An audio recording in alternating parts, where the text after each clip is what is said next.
Welcome back, guys, to Spurs vs Elsborg preview and Spurs in the news.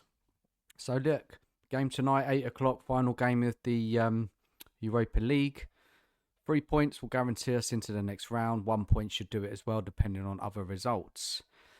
So, guys, look, this is a game where it's a very, very winnable game.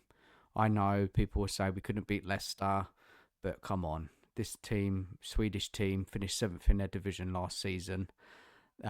Just on a winter break right now. So, look, they've got a fully fit team.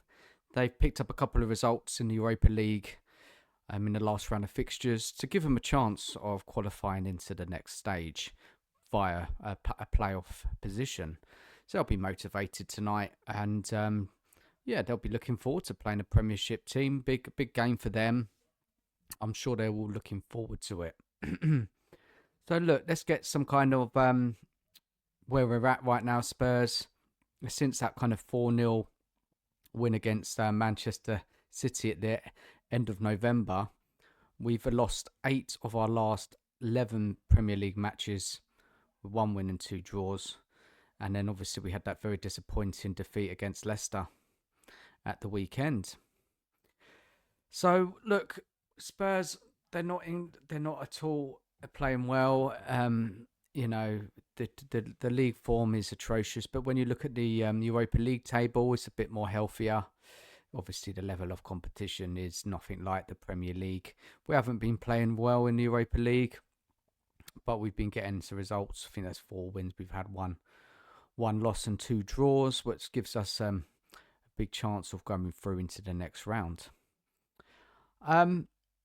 Look, we have got a good record at home playing in Europe.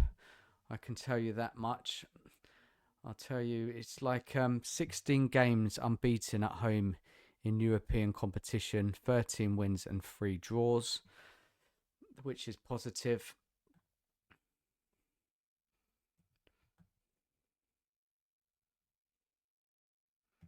The Elsborg team go by the name of the Yellow Ones, and they beat Nice last week at home 1-0. And it's the first time that they play English opposition. They have played Celtic before in the Champions League qualifier, but look, it's a new experience for them. Second Swedish team we've played, I think in Europe. I think it was Malmo. We've played before in Europe. Now look at the team news. We've got so many injuries. Vicario's out, Solanke's out, Johnson's out, Doggy's out, Werner and Odeberg is all out. Romero's not fit yet either. Richarlison, there's reports that he's got an injury, so we're not sure if he'll be playing tonight. Pape Sarr possibly could be back. I heard from Ange in his press conference. James Maddison's out for 3 weeks. Spence is not going to be back, but possibly back at the weekend. And Romero, a little bit of a setback. He's not going to be back yet either. And Van der Ven, it's been reported that he is fit to play, and Ange has said that he will play a part in the match. If that's from the start or is going to come in on sub, we'll have to wait and see. The keeper can't play. He's ineligible, Kingsley. Austin is going to deputise in his place, whilst Basuma is fit, and Mikey Moore is fit and ready to go as well. So, look, the sort of lineup I think would be kind of Austin, Porro, Dragerson, Davis and Gray, or it could be Van der Ven instead of Gray, and maybe Davis will go left back. Bergvall, Basuma, Bentancur in midfield with Kulusevski, Son and Moore up front. Well, that's the predicted lineup. A good enough side there to win tonight. We will have so much of the ball. Elsborg are going to sit in there. They're going to play a low block, trying to stay in the game as long as they can and get a point. Because if they get a point, that should be enough for them to get into those playoff positions. But I've been looking at their past matches. They had a bit of a beating at Athletic Bilbao. They lost to Galatasaray. But as I said, they have picked up a couple of results in the competition to keep them with a chance to get through. So I think we will win this game. I just think at home it won't be pretty. It won't be by many goals, I don't think. It'll be a close game. As you all know, our form is terrible in all competitions. We haven't played well for weeks now.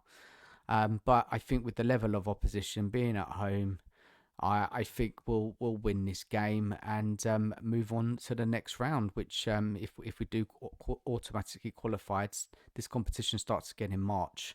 So yeah, let's see what goes on with that game tonight. I'll be back with a match review after the game, which I'll put out there on my channel. So guys, give us your thoughts on that match.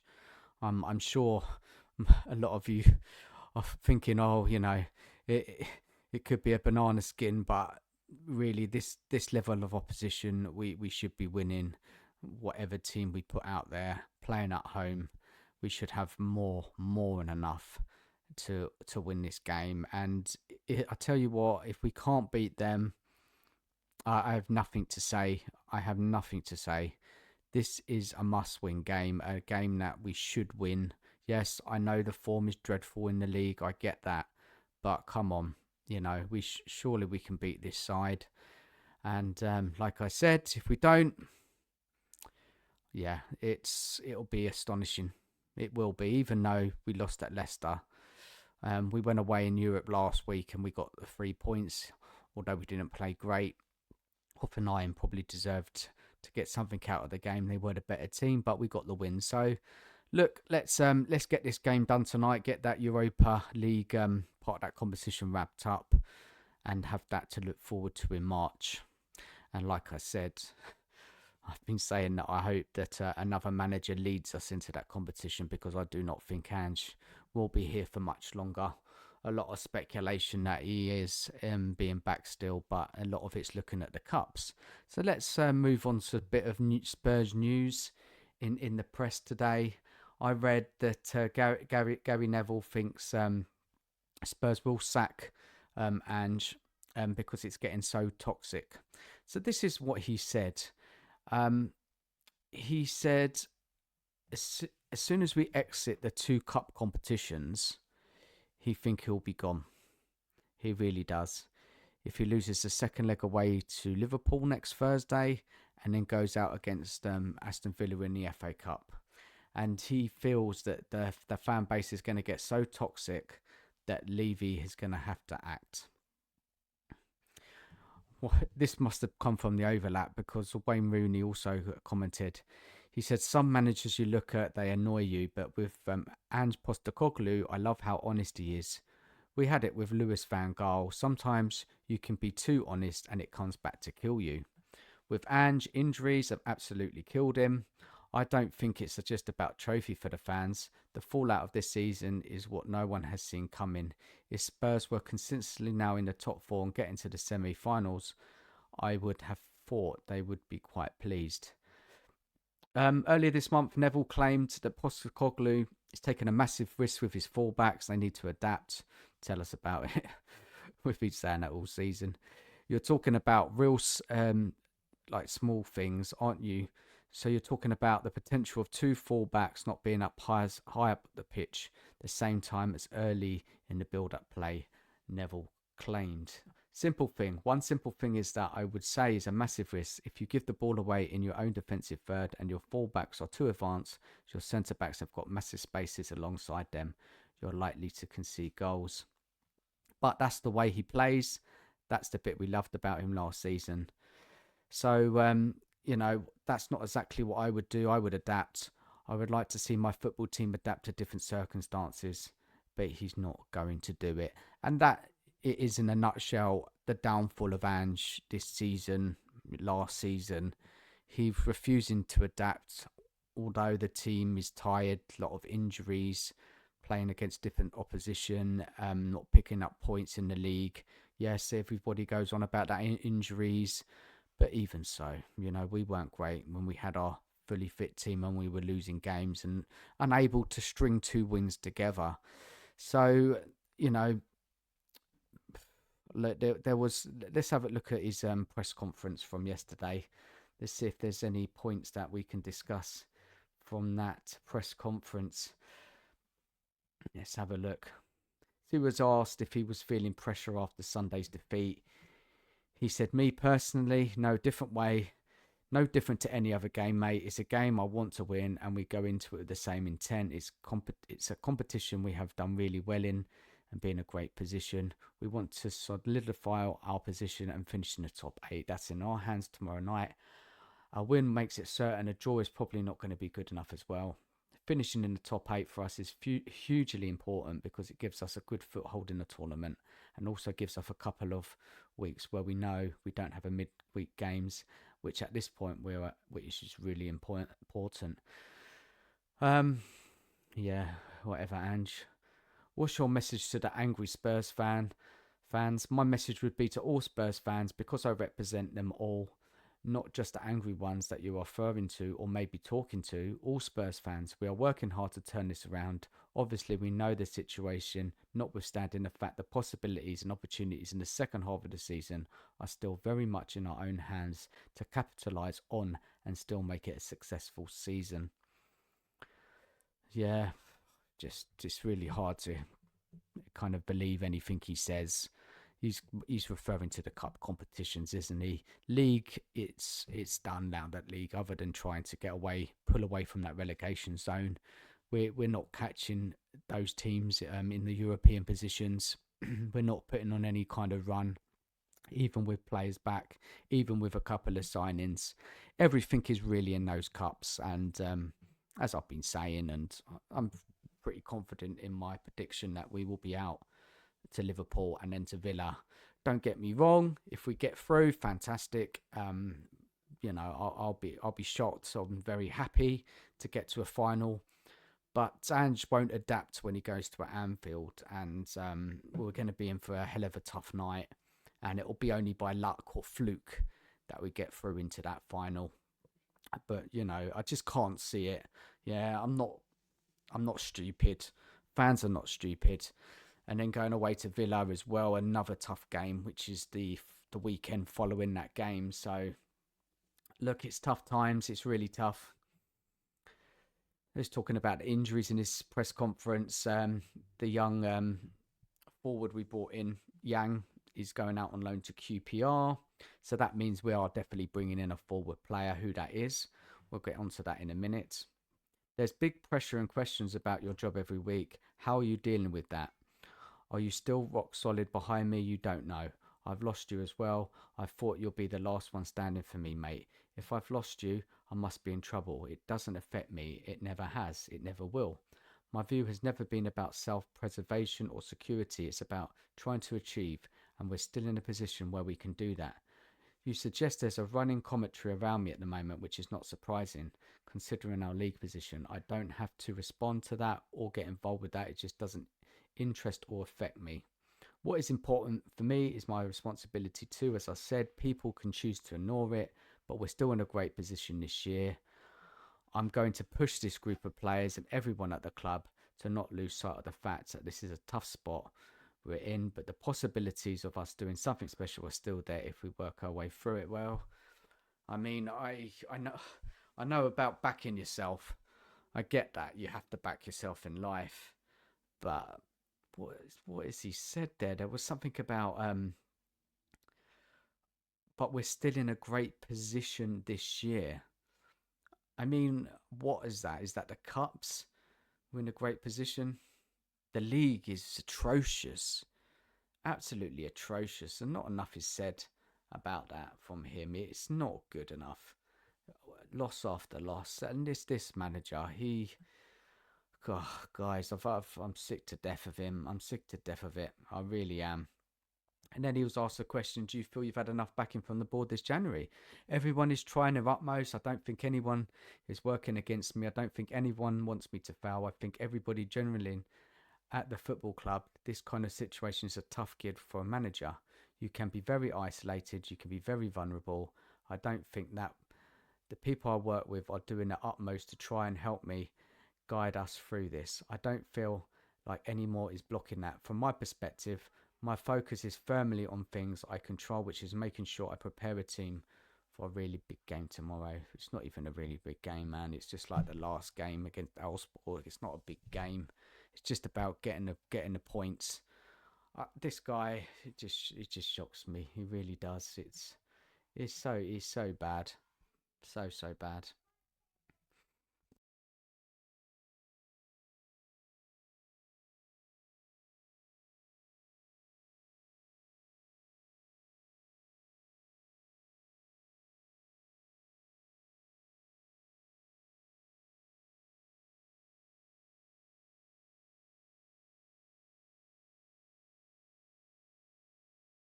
So about that, guys. It's a bit of noise. I had to shut the door. Um, and then they were asking him about the wages, the low percentage of wages at Spurs is in relation to revenue compared to other clubs. Do you think that plays a part? He wouldn't really comment much about it, to be honest. He didn't really want to comment and kind of moved away from that question. Talking about Mickey coming back and how important it is. Bit of more team news, but yeah, just yeah, it's nothing really exciting. It's just the same old from Ange, isn't it? Trying to talk his way out of a desperate situation. Little bit of transfer news. We were linked to Wizard, but I mean, I can't see us spending the money on him. I don't see Brentford letting him go. He's having a good season for them. They set a £40 million price tag. Just don't see him coming to Spurs. I don't really believe much in that at all. With that Monday transfer deadline coming up. The only other kind of bit of news today, obviously, the Bayern Munich forward Tell. It was there's reported that a price of 60 million euros has been agreed, and it's now up to the player to decide if he wants to join Spurs. Now, I don't think he will want to join Spurs. There's other teams in for him, and I think he will choose them over Spurs. Now, is he a good player? He's a talented young player, 19, another youngster. Is he better than the wingers? He's kind of it's looking at his kind of some of his highlights and stuff. He seems to play quite out wide on the left, like an attacking left forward. He's definitely got ability, can score goals, take on players. He's better than what we have. If you look at like sort of Werner's son, he's definitely an improvement on them. But again, it's another youngster. We needed to bring in this window experienced players, possibly a midfielder, somebody who was defensive, a leader type in there to kind of really take hold of that midfield. It's just another winger. Don't get me wrong, he's a good player. It would be a good signing, not for Ange, but for future manager coming in. But look, I don't think it will go through. I'll be shocked if it does. And looking at the kind of reaction on social media, that a lot of people are over the moon with it. I mean, look, it is better than what we got, but we need experienced players coming into this side to help this team to improve us. I'm sure he could do well, and he has talent, but it's not the player we need right now when we're close to a relegation battle. But then again, would I have him playing over the likes of Son and Werner on that left? Yeah, I would. What I've seen of him, he's an experienced player, even though so young. He's played in the Champions League. He's not scored many goals this season, I don't think. I've heard. Not very prolific, but I don't think he's really played often. And he's obviously come to the point in this window for him that he's had to make a decision to get a move to get that first team football. I mean, he would get that at Spurs over the likes of possibly Man United. I've heard Chelsea are possibly in for them. Villa. And Villa obviously have just in the process of selling Duran. So they do need another forward player. You know, if you're looking at the options there, and Spurs being 15th in the league. Yes, we're in competitions. Yes, he'd probably get more game time. I just don't see this happening. I don't. And it's all panic buying from Spurs again. Where was this January window transfer plan? What was the idea? Because again, we're like the 30th of the month now, and we're trying to push for signings. It's all a big mess, isn't it? It's desperation. 60 million euros for a 19-year-old is a lot of money. It's just, there's just no idea or clue what's going on at this club. It's just desperate, get a name in, make the fans happy. But again, look, we need different types of players right now, and it just doesn't feel right. It doesn't feel right. But again, I just don't think it will happen. Give us your thoughts, guys. Give us your thoughts on everything I've said. Just a bit of Spurs news, preview of the game tonight, and as I said, I'll be back later on for a match reaction. So enjoy the rest of your day, and I'll catch you all later. Take care. Bye bye.